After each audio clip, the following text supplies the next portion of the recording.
Oke, selamat siang para sedulur YouTube. Ketemu lagi dengan saya Bung Wijanarko. Oke, para sedulur, di siang hari ini saya ingin menyapa para sedulur-sedulur saya, sobat-sobat saya, teman-teman saya yang sudah join, sudah subscribe di kanal YouTube saya ini. Jadi seperti biasa di siang hari ini saya ingin mengajak teman-teman ngobrol santai seputaran isu-isu dan peta perpolitikan di negara kita menjelang Pilpres dan Pemilu 2024 nanti. Jadi akhir-akhir ini isu yang paling sering dibicarakan oleh masyarakat ataupun banyak dibicarakan di media sosial adalah isu tentang adanya dua poros di pemilu atau di Pilpres 2024 nanti.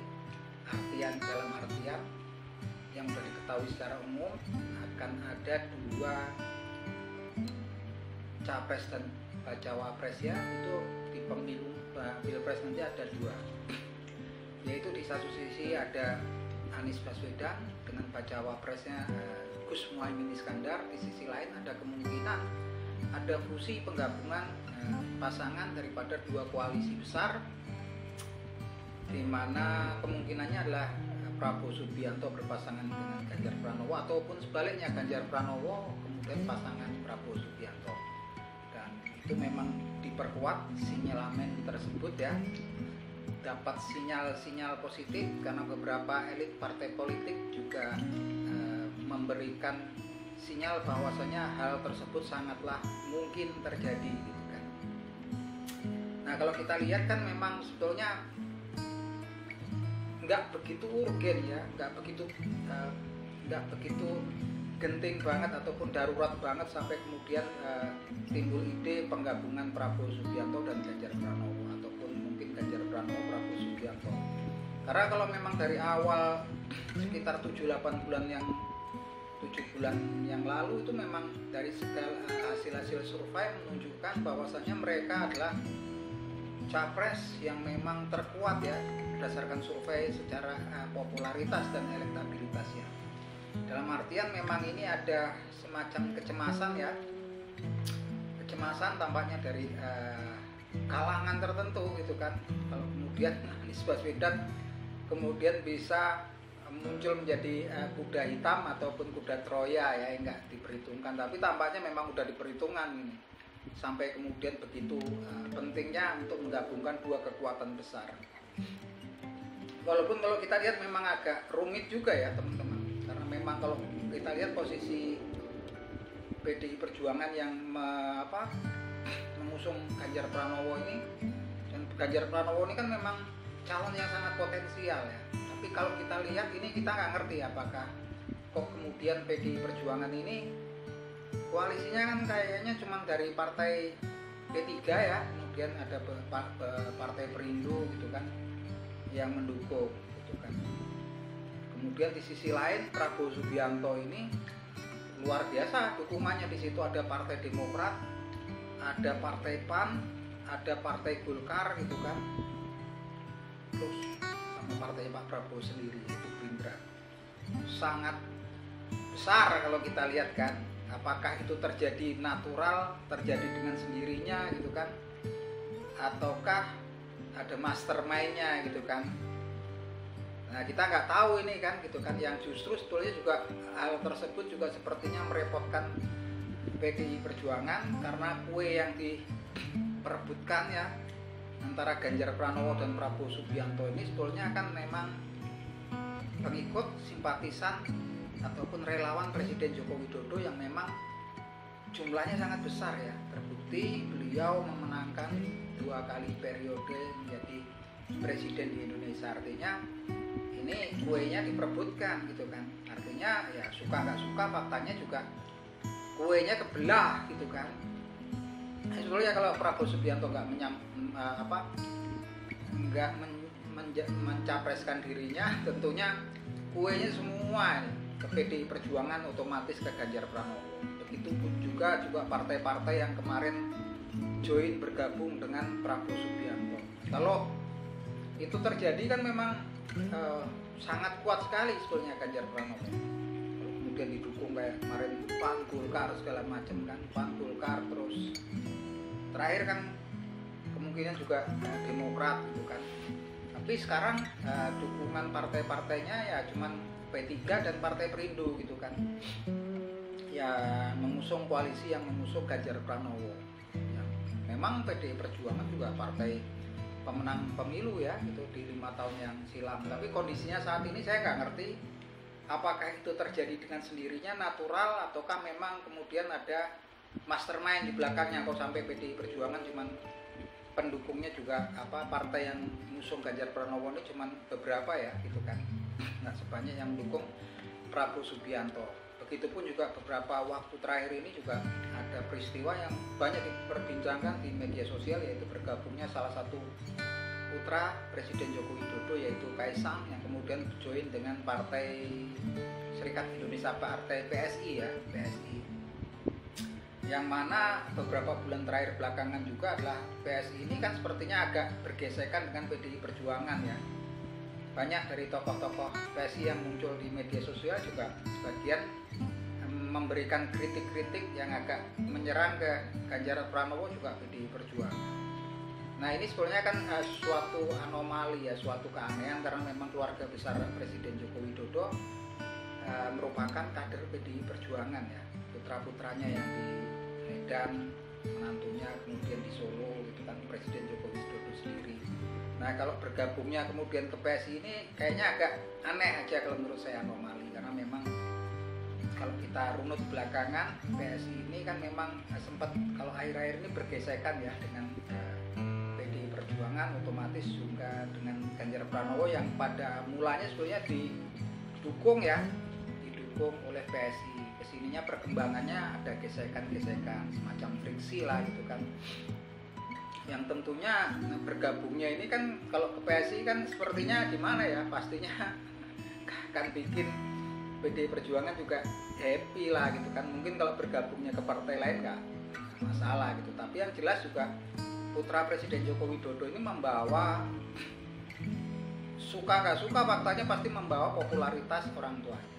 Artinya PSI juga yang profilnya juga sama dengan Partai Demokrasi Indonesia Perjuangan, kemungkinan besar dengan joinnya bergabungnya putra Presiden Joko Widodo ini bisa menanggung suara yang besar gitu kan di pemilu nanti di 2024 nanti. Itu mungkin salah satu poin positifnya. Nah di sini memang posisinya kalau di Pilpres nanti semakin repot kalau kita balik ke Pilpres nanti. Kalau kemudian sampai gagal gitu kan, sampai gagal ide untuk penggabungan Ganjar Pranowo Prabowo Subianto ataupun Prabowo Subianto Ganjar Pranowo, tentunya akan sangat riskan sekali sebetulnya kan, sangat riskan, karena memang kalau kita lihat dukungan Anies Baswedan ke Cak Gus Muhaimin Iskandar semakin hari semakin besar ya. Kita bisa lihat kemarin ketika mereka berkunjung ke Makassar, faktanya sampai lautan manusia sebanyak itu gitu kan.